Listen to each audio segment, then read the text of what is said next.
Hello दोस्तों और सब बढ़िया। मेरा नाम है विनय रजौरिया और अपने चैनल पर आपको एक बार फिर से देखकर मैं तो बेइंतहा खुश हूँ। तो दोस्तों आज हम तीसरी बार मिल रहे हैं टीएस एलियट की वही चट्टान जैसी दिमाग का वेस्टलैंड करने वाली, किसी के पल्ले न पड़ने वाली, बच्चों को मौत आ जाती है जो कविता सुनने के बाद, द वेस्टलैंड के थर्ड पार्ट में मिल रहे हैं। मैं इस पर ऑलरेडी दो ट्यूटोरियल्स ऑलरेडी एक्सटेंडेड बना चुका हूँ अपने चैनल पर। आपने नहीं देखे तो जाकर देख लीजिए। वो ट्यूटोरियल्स जो थे वो बेहद मुझे खुश किए क्योंकि मैंने देखा बहुत कम समय में बहुत ज्यादा लोगों ने वो वीडियो देखी। तो उससे मुझे समझ में आया, एक तो ये झूठ है कि बच्चे पढ़ना नहीं चाहते, ऐसा नहीं है। पढ़ाने वाले होने चाहिए, उनका इंटरेस्ट जगाने वाले होने चाहिए। लोग पढ़ने में बड़े इंटरेस्टेड है, उन्होंने देखी बहुत ज्यादा मेरी वीडियो। दूसरी बात ये मैं समझ रहा हूँ कि आप लोग चाहते हैं कि कंटिन्यू वेस्टलैंड पर ऐसी डिस्कशन चलती रहे, कि तरीका समझ में आए कि असल में इतनी कठिन भी नहीं है कविता, आप जीनियस समझ सके एलियट के, आप मॉडर्निस्ट लिटरेचर के पैटर्न समझ सके। तो it is possible and I was encourage and motivated by the people, they want me to continue talking on them. तो इसलिए आज मैं आ गया। तो जैसा आकाशवाणी में कहा जाता था कि द वेस्टलैंड पे बातों का सिलसिला जारी रहेगा, आज मेरे चैनल पे भी वेस्टलैंड पे बात चलती रहेगी। लेकिन आगे बढ़ने से पहले एक बहुत इंपॉर्टेंट रिक्वेस्ट है कि अगर आपने मेरे पुराने दो ट्यूटोरियल्स नहीं देखे तो देख लीजिए प्लीज। ये मैं सिर्फ अपने आपको सेल्फ प्रमोशन नहीं है, इट्स वेरी इंपॉर्टेंट, क्योंकि जैसा मैंने बताया था वेस्टलैंड कविता को समझने के लिए आप डाइव इन डायरेक्टली कविता में नहीं कर सकते। आपको ऑलरेडी बहुत बैकग्राउंड नॉलेज चाहिए ताकि it starts making sense in today's video when we will be doing the line by line analysis. तो यस, जाकर देख लीजिए। फर्स्ट ट्यूटोरियल के अंदर I gave a historical context कि वर्ल्ड वॉर वन ने कैसे इन्फॉर्म किया, और दूसरा एलियट की अपनी जो ट्रबल्ड मैरिज चल रही थी, psychological condition of nervous breakdown, उसने कैसे कविता को इन्फॉर्म किया वो पूरा समझा। इसके अलावा मैंने अपनी वीडियोस में टाइटल के सिग्निफिकेंस पे बात की है, एजरा पॉन्ड के कंट्रीब्यूशन पे बात की, मॉडर्निज्म पे बात की, मॉडर्निस्ट लिटरेचर क्या होता है, वेस्टलैंड कैसे मॉडर्निस्ट पोएम है, और फाइनली लास्ट जो वीडियो थी सेकंड पार्ट वो वहां एंड हुई थी वेयर आई टॉक्ड अबाउट कि वेस्टलैंड जो एलियट की कविता है वो उन्होंने एजरा पॉन्ड को डेडिकेट की है। उसमें दांते का रेफरेंस मैंने समझाया था, एक अल्यूजन वहीं से स्टार्ट हो गया था। And I gave you an idea कि किस तरह से इस पोएम की बिगिनिंग के अंदर ही में दिखता है कि इसका प्रवृत्ति, इसका जो कैरेक्टरिस्टिक्स है वो इसके डेडिकेशन से ही नजर आती है। So if you haven't watch them, go watch them now, description में लिंक है। अगर आपको ऑलरेडी ये कॉन्टेक्स्ट पता है तो चलिए आज की वीडियो पे बात करते हैं, कंटिन्यू रहेगा तो आपको समझ में ज्यादा आएगी। तो मुश्किल है ताकि आसान रहे, तो वीडियो देख लो भाई, तभी मजा आएगा। तो आज की बात मैं वहीं से शुरू करता हूँ जो आखिरी बार बात खत्म हुई थी, कि किस तरह से जो द वेस्टलैंड कविता है एलियट की वो एक मॉडर्निस्ट पोयम है। In fact it is the most representative quintessential example of modernist poetry in English literature. ये इसलिए भी जरूरी था क्योंकि मैंने बताया था अगर आप मॉडर्निज्म जो एक लिटरेरी और आर्टिस्टिक मूवमेंट था, तो मैं दोबारा एक बार बताता हूँ, मॉडर्निज्म जो है वो एक आर्ट एंड कल्चरल मूवमेंट था जो यूरोप में हमको नजर आता है। मूवमेंट था जो 1890s में स्टार्ट हुआ था और 1940s तक चला था, जिसका बेस्ट पीरियड मैंने बताया था, बेस्ट साहित्य लिखा गया इंटर वॉर पीरियड के दौरान, यानी वर्ल्ड वॉर वन और वर्ल्ड वॉर टू के बीच में जो साहित्य सबसे बेस्ट लिखा गया, दो मूवमेंट 1890 से 1940 तक हमको नजर आता है। इसी इंटर वॉर पीरियड के अंदर 1922 के अंदर एलियट की कविता द वेस्टलैंड छपती है, उसी साल जिस साल जेम्स जॉयस का यूलिसिस नॉवल, जो कि प्रोज में सबसे बेस्ट मॉडर्निस्ट वर्क माना जाता है। मॉडर्निज्म के ट्रेंड्स मैंने लास्ट टाइम बताया था और वो इसलिए जरूरी थे ताकि आप समझ सको इस आर्ट एंड कल्चरल मूवमेंट के गोल्स क्या थे, ऑब्जेक्टिव्स क्या थे, उसके पॉलिटिक्स क्या थी। और इसलिए आप समझ पाएंगे कि वेस्टलैंड में जो कविता लिख रहा है एलियट, यानी जो वेस्टलैंड कविता एलियट लिख रहे हैं वो ऐसी क्यों लिख रहा है, वो इतना कॉम्प्लिकेटेड क्यों कर रहा है, वो इतना घुमा क्यों रहा है, इतनी सारी आवाजें क्यों क्यों, वो समझ में नहीं आ रही। Because you need to understand that Waste Land, because it is a modernist poem, तो वो एक्सपेरिमेंटल है।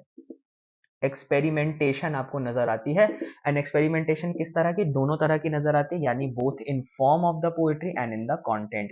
वो क्या कह रहा है और कैसे कह रहा है एलियट, उन दोनों में वो एक्सपेरिमेंट कर रहे हैं, जिससे वो विक्टोरियन और रोमांटिक पोएट्री से उसे दूर ले जा रहे हैं। यानी वर्ड्सवर्थ, कोलरिज, कीट्स और शैली की कविता से भी अलग बनाना है। और विक्टोरियंस में आप देखेंगे जैसे विक्टोरियंस में आप देखेंगे टेनिसन हो गए, उसके बाद टेनिसन हो गए, ब्राउनिंग हो गए, और उसके बाद मैथ्यू आर्नोल्ड हो गए, उनकी कविताओं से भी अपनी कविताओं को अलग बनाना, वर्ल्ड वॉर वन के असर में अपनी कविताओं को बनाना। तो मॉडर्निज्म की कुछ खास ट्रेंड्स होते हैं जो हमें वेस्टलैंड में नजर आते हैं, और वो लास्ट टाइम डिस्कस किए थे। इनफैक्ट आप में से जो एग्जाम्स के लिए प्रिपेयर कर रहे हैं वेस्टलैंड कविता को, वो देखेंगे कि one of the most significant and important, and actually it is a good question to ask, how is Waste Land a modernist poem or a modernist text. तो उसके ट्रेंड्स हमें मॉडर्निज्म के नजर आते हैं वेस्टलैंड के अंदर। आप अगर उन ट्रेंड्स को समझते हो तो आपको कविता अटपटी कम लगने लगेगी, आपको दिखने लगेगा कि what is actually Eliot doing, and Eliot is great at it. वो भाषा के नए प्रयोग कर रहा है, वो देख रहा है इंग्लिश लैंग्वेज को किस नए पैमाने पे एक्सपेरिमेंट किया जा सकता है, क्या नए तरीके हैं, क्या नए सिंबल्स गढ़े जा सकते हैं, क्या नए बिंब बनाए जा सकते हैं, किस तरह से नए तरह से समाज को रिप्रेजेंट किया जा सकता है। उनकी समाज की चिंताएं बहुत अलग हैं जो आपको विक्टोरियंस और रोमांटिक्स में नजर नहीं आती, जैसा इनमें नजर आता है।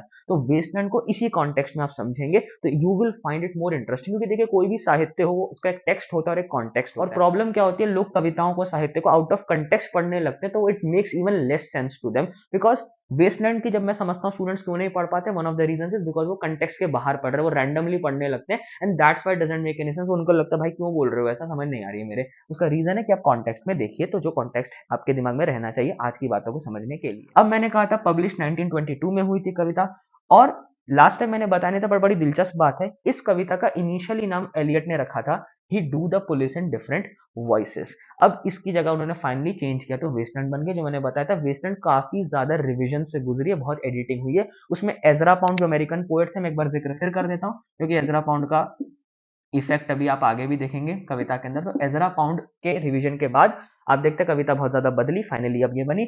शुरुआत में नाम ही do the police in different voices था। अब मैं ये क्यों कह रहा हूं, क्योंकि यहाँ जो डिफरेंट वॉइसेस का कंसेप्ट एलियट बोल रहे हैं, उसको जो टाइटल दिया है ये एलियट की क्रिटिसिज्म से आता है। और आप इस कविता में भी देखेंगे कि in the Waste Land when you read it you will see कि एक नैरेटिव वॉइस नहीं है जो आपको रोमांटिक और विक्टोरियन पोएम्स में नजर आता है कि एक बंदा है वो बोले जा रहा है और एंड तक उसी की आवाज चलती है। एलियट क्या करते हैं, उसको फ्रेगमेंट कर देते हैं। इसीलिए मैंने बताया था मॉडर्निस्ट लिटरेचर की बहुत इंपॉर्टेंट खूबी जो आपको नॉवेल्स में भी दिखेंगी, जैसे वर्जीनिया वुल्फ देखोगे, वर्जीनिया वुल्फ के नॉवेल्स देखोगे या यूलिसिस देखोगे जेम्स जॉयस का, तो फ्रेगमेंटेशन यानी आवाज एक इंसान की नहीं है, बहुत सारे लोग बोल रहे हैं, अलग अलग पर्सपेक्टिव से समझाया जा रहा है हकीकत क्या है। तो फ्रेगमेंटेशन एक चीज है। दूसरा इसका मतलब होता है, क्योंकि देखेंगे मॉडर्निज्म के लोग जो मॉडर्निस्ट राइटर्स थे, आर्टिस्ट थे, वो सब्जेक्टिविटी ऑफ ट्रुथ में मानते थे। वो नहीं मानते थे कि एक परम सत्य एक ही ट्रुथ है जो सबका है, पर वो मानते हैं सच सापेक्ष होता है, यानी रिलेटिव टू एवरीबडी, जो भी रिलेटिव टू एवरीबडी जो भी उसे देख रहा है। तो मल्टीपल पर्सपेक्टिव्स आपको इनकी साहित्य में नजर आएंगे, मल्टीपल पर्सपेक्टिव्स। आप देखेंगे इन्हीं सब पर्सपेक्टिव्स को कैप्चर करने के लिए हमें नॉवेल्स में एक चीज नजर आती है, आपने सुना होगा स्ट्रीम ऑफ कॉन्शियसनेस की टेक्निक भी इसीलिए यूज की जाती है। तो एलियट भी वही कर रहे हैं वेस्टलैंड के अंदर कि वेस्टलैंड में एक स्पीकर नहीं है। In fact one of the biggest debates about Waste Land is कि आखिर इसका स्पीकर कौन है, एंड से लेकर स्टार्टिंग से लेकर एंड तक कौन बोल रहा है। सम पीपल से Tiresias, but I don't think that. I think different voices हैं, मल्टीपल लोग बोल रहे हैं, पास्ट के कैरेक्टर्स बोल रहे हैं, प्रेजेंट के कैरेक्टर्स बोल रहे हैं, हिस्टोरिकल कैरेक्टर्स हैं, फिक्शनल कैरेक्टर्स हैं, वो सब बोल रहे हैं और वो सब इस कविता के अंदर शामिल है। तभी जब मैं वेस्टलैंड पढ़ रहा था, तो जब मैंने वेस्टलैंड पढ़ी तो इट फेल्ट लाइक जैसे मुझे ऐसा लगा जैसे मैं भीड़ भरे कमरे में आ गया हूँ, जब बहुत सारी विस्पर्स ही विस्पर्स हैं और बहुत सारे लोग बोल रहे हैं और मुझे कंटिन्यूसली सुना जा रहा है। तभी आप देखोगे डिफरेंट वॉइसेस के चलते हुए इस पोएम में ड्रीम लाइक क्वालिटी है, यानी एक कंस्ट्रक्टेड रियलिटी है। ऐसा नहीं लगेगा एक ही इंसान है, आपको लगेगा बहुत सारे लोग कंटिन्यूसली बोल रहे हैं and you have to make sense of that. और ये भी मॉडर्निस्ट लिटरेचर में नजर आता है कि they leave a lot of their literature to their audience, कि रीडर ओरिएंटेड होता है कि आप इंटरप्रेट करो। तो इंटरप्रेटिव लिटरेचर भी आप इसको कह सकते हो। मैं ये भी लिख देता हूं, इंटरप्रेटिव लिटरेचर है कि आपको समझना है, कोई आपको बना बनाया सच ऐसे घोल माल, कोई बना बनाया सच ऐसे घोल कर पिला नहीं देगा। बहुत ज्यादा इंटरप्रिटेशन आपको करनी पड़ती है। वही वेस्टलैंड में मैंने स्टार्टिंग में भी कहा था दैट इफ यू थिंक कि आपको कोई एक यार मतलब समझा दो ना यार, फाइनली इसकी थीम क्या है, समरी क्या है ये बता दो, तो you are missing the whole point of this poem which is that you have to interpret on your own. मैं आज वीडियो में अपनी इंटरप्रिटेशन आपको दूंगा जो फैक्चुअल बेसिस पर है, नहीं फैक्ट्स के बेसिस पे मैंने बनाई है, रीडिंग करके एल्यूजन को समझकर बनाई है। तो फ्रेगमेंटेशन की जो क्वालिटी है एलियट की क्वालिटी है मॉडर्निज्म की, वो हमें नजर आती है। तभी एलियट ने कहा डिफरेंट वॉइसेस, क्योंकि आप पूरी कविता में देखेंगे बहुत सारे लोग बोल रहे हैं। और आप देखेंगे इसी डिफरेंट वॉइसेस का जो कंसेप्ट है जो मॉडर्निस्ट लिटरेचर में, ये एलियट के क्रिटिसिज्म से भी आता है। मैंने आपको लास्ट टाइम भी कहा था कि एलियट को अगर आपको समझना है एज अ पोएट तो एज अ क्रिटिक भी समझना पड़ेगा। देखिए इंग्लिश साहित्य में से बहुत सारे राइटर्स लाइक मैथ्यू आर्नोल्ड हो गए, कोलरिज हो गए, वर्ड्सवर्थ हो गए, Eliot is one of them, जो पोएट ही नहीं है बल्कि लिटरेरी क्रिटिक भी, यानी वो कविता क्या होनी चाहिए, कैसी होनी चाहिए, उस पर थ्योराइज भी कर रहे थे। और उनकी जो पोएटिक थ्योरी यानी their views on poetry as a critic is reflected in their poetry. जैसे आप देखेंगे वर्ड्सवर्थ ने जो लिरिकल बैलेंस में फिलोसफी ऑफ पोएट्री दी है, वही उसकी कविताओं में काफी हद तक आपको नजर आती है। तो एलियट भी वैसे ही है कि उनका क्रिटिसिज्म भी है। तो मैं आपको एक छोटी सी चीज समझाता हूँ जो बहुत जरूरी होने वाली है। अभी आगे हम क्रिटिसिज्म पे बात करेंगे एलियट के। जो डिफरेंट वॉइसेस का कंसेप्ट है एलियट का, ये उसकी डीपर्सनलाइजेशन थ्योरी से आता है। I just write it, personalisation theory. अब मैं आपको इसलिए बता रहा हूँ क्योंकि आई थिंक आप में से काफी सारे लोग नेट की भी प्रिपरेशन कर रहे होंगे, एमए की, तो उसमें क्रिटिसिज्म पे एलियट के बहुत ज्यादा क्वेश्चन आते हैं। तो डीपर्सनलाइजेशन थ्योरी है एलियट की, जो वो अपने ऐसे, अगर आपने नहीं पढ़ा है तो प्लीज पढ़िए एक बार। तो मेरा भी मन है कि मैं इस ऐसे को पूरी तरह से अपने चैनल पे पढ़ाऊं। It's one of my favourite pieces of Eliot. Tradition and individual talent एक ऐसे है एलियट का, बहुत ही प्यारा ऐसे, बहुत आसान जबान में लिखा गया। Unlike his poetry it is quite understandable. तो tradition and individual, tradition individual Eliot लिख दिया मैंने, सॉरी, एंड इंडिविजुअल टैलेंट एक ऐसे है, 1919 का ऐसे है, जब वर्साई की संधि हुई थी, वर्ल्ड वॉर 1 खत्म हुआ, तब he wrote this essay of depersonalisation theory. इसका मतलब एलियट कहते हैं कि कोई भी पोएट हो उसे अपने आप को, अपनी पर्सनैलिटी को डोमिनेट नहीं करने देना चाहिए कविता के अंदर। डीपर्सनलाइजेशन का मतलब अपने अलावा भी दूसरी वॉइसेस होनी चाहिए। तो आप देखेंगे रोमांटिक पोएट्री के खिलाफ ही वो लिख रहे हैं। रोमांटिक पोएट्री में आप देखते हैं, क्योंकि Eliot was a critic of romantic poetry, तो इस की रोमांटिक पोएट्री में ना मैं, I, the genius, the speaker is very dominant over the things, you dominate, and you know that. आप वर्ड्सवर्थ की कविताएं पढ़ो, टिंटन एबी पढ़ो या डैफोडिल्स पढ़ो, तो वो जो ऑब्जर्वर है वो बहुत डोमिनेट करता है, बाकी को वो ऑब्जर्व करता है, उसके पर्सपेक्टिव से देखते हो। एलियट कहता है अच्छी कविता वो नहीं है जिसमें पोएट की आइडेंटिटी डोमिनेट करे, बल्कि मल्टीपल आइडेंटिटीज को जगह देनी चाहिए, खासतौर पे पास्ट राइटर्स के काम को, पास्ट वॉइसेस को, हिस्टोरिकल वॉइसेस को, या आपके समाज में जो और भी लोग बोल रहे हैं वो भी आपकी कविता में होने चाहिए। आप ही अपनी कविता के अंदर लूमिंग ओवर नहीं होने चाहिए। तो डीपर्सनलाइजेशन थ्योरी, तो एलियट देखेंगे इसी ऐसे में कहते हैं, आई कोट दैट स्टेटमेंट, ताकि आप में से जो आंसर्स अपना लिखना चाहे तो वेल साइटेड आपका आंसर हो सके, ताकि आप बेहतर इस कंसेप्ट को समझ सके, क्योंकि इस पूरी कविता के अंदर डीपर्सनलाइजेशन थ्योरी आपको बहुत हद तक नजर आएंगी, जो मैं बरियल ऑफ द डेड में आपको बताऊंगा। So Eliot says, I quote, you cannot create a very large poem without introducing a more impersonal point of view. So देखिए impersonal मतलब वही कि आपकी हर चीज आपके बारे में ना हो। जैसे romantic poetry is deeply personal, but he is saying that a poetry must be impersonal point of view अगर आपको लेकर आना है, और splitting it up into various personalities। तो अगर आपको बहुत लंबी कविता लिखनी, जो आप देखेंगे वेस्टलैंड है 434 लाइंस है कविता के अंदर। तो डीपर्सनलाइजेशन थ्योरी में वो यही कहते हैं कि अगर आपको लंबी कविता लिखनी है तो आप अपनी एक नैरेटोरियल आई वॉइस में नहीं लिख सकते, आपको बाकी लोगों को वॉइसेस देनी पड़ेंगी, यानी ड्रामेटिक मोनोलॉग वाली टेक्निक्स आपको यूज करनी पड़ेंगी, जो आप देखेंगे विक्टोरियंस से मॉडर्निस्ट ने ली थी। पर एलियट उसके साथ भी एक्सपेरिमेंट कर रहे हैं कि ड्रामेटिक मोनोलॉग में वो सिर्फ एक कैरेक्टर या एक फिक्शनल कैरेक्टर या एक ड्रामेटिक कैरेक्टर जिसको कहते हैं उसको ही नहीं, मल्टीपल ड्रामेटिक कैरेक्टर्स आपको नजर आते हैं। तो एलियट इज की जीनियस ये है कि वो ड्रामेटिक मोनोलॉग की टेक्निक में भी आविष्कार कर रहे हैं, उसको रीइन्वेंट कर रहे हैं अपने समाज को रिप्रेजेंट करने के लिए, and that is a mark of a true genius, कि वो कविता को नए पैमानों पर ले जा रहे हैं, नई डेफिनेशंस दे रहे हैं कविता की। He stretching the boundaries of literary understandings of poetry, की पोएट्री का असली मतलब क्या है। तभी मैंने बताया था वेस्टलैंड आपको समझ आए ना आए, लेकिन आपको ये बात समझ में आती है कि बहुत अलग कविता है। इट इज अ, जिसको कहते हैं ना वाटरशेड मूवमेंट है, कि वेस्टलैंड के पहले की कविता और वेस्टलैंड के बाद की कविता, यही जरूरी है समझना इस कविता की इंपॉर्टेंस के लिए। तो डीपर्सनलाइजेशन थ्योरी इसलिए जरूरी हो जाती है। अब इसके बाद मैं दूसरी चीज आपको समझाता हूं, थोड़ा इस बोर्ड को क्लियर कर ले। तो अब देखेंगे, जैसा मैंने बताया कविता को एक चीज जो और मुश्किल बना देती है वो है कि इसकी लेंथ। एलियट की कविता सच में बड़ी लंबी पोयम है, तो लोगों को कई बार लगता है कि इतना मुश्किल है, इतना टफ रास्ता, और उतना ही लंबा रास्ता हो जाए तो और ज्यादा दूभर होने लगती है जर्नी। तो लेंथ बहुत लंबी है कविता की। अब देखिए क्या है, सिंपल सी बात है, अगर आप जटिल बात कहोगे, कॉम्प्लेक्स बात कहोगे, तो आमतौर पर बात लंबी हो ही जाती है, because he has a lot to say, a lot of references to make. तो लेंथ बड़ी लंबी, आप देखेंगे 434 लाइन्स है कविता के अंदर टोटल, जो 5 हिस्सों में बटी हुई। तो एलियट की कई बार क्वेश्चन जो एमसीक्यूज में आता है वो इन्हीं 5 सेक्शंस के नाम पर आता है। पहला है burial of the dead, a game of chess, the fire sermon, death by water, and what the thunder said. इसके अंदर आप देखेंगे जो फायर सरमन है वो लॉन्गेस्ट पार्ट है कविता का, लॉन्गेस्ट पार्ट है, सबसे लॉन्गेस्ट पार्ट है, सदर लाइन्स उसी में है। सबसे शॉर्टेस्ट पार्ट आपको नजर आएगा डेथ बाय वाटर है।